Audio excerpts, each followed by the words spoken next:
What was really at stake in this whole Arian dispute? Why has it become such a very politically and theologically explosive issue? Would you say that?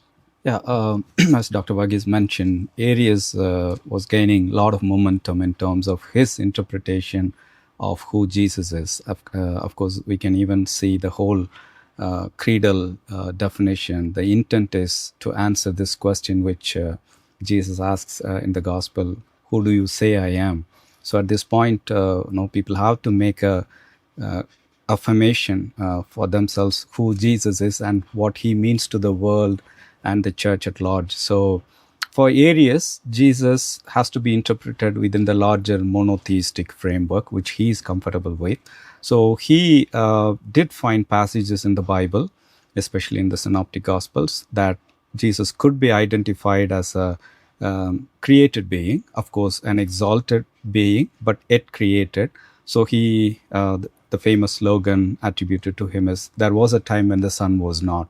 So sun had a beginning. So this is the controversy that was picking up, and a lot of people thought it made a lot of sense to them to worship one God, the monadic God, rather than trying to fit this human Jesus Christ, into the godhood. So quite a lot of followers, were proposing this idea. So the famous term, the Greek term is heterousios, that Jesus is of a different nature or essence with God.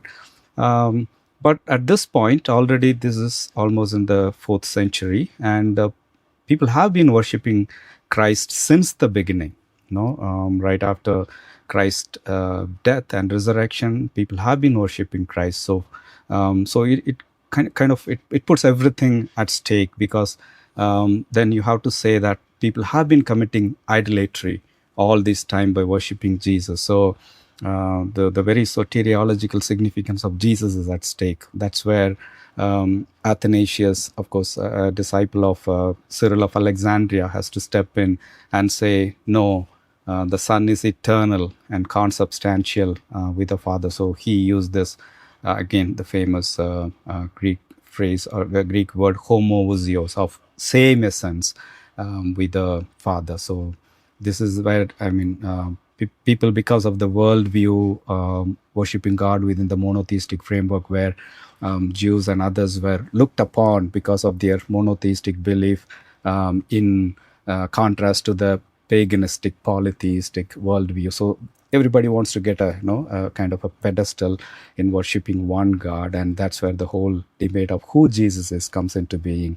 And Arius' interpretation, they found, was inadequate in terms of the church's practice as well as the scriptural interpretation.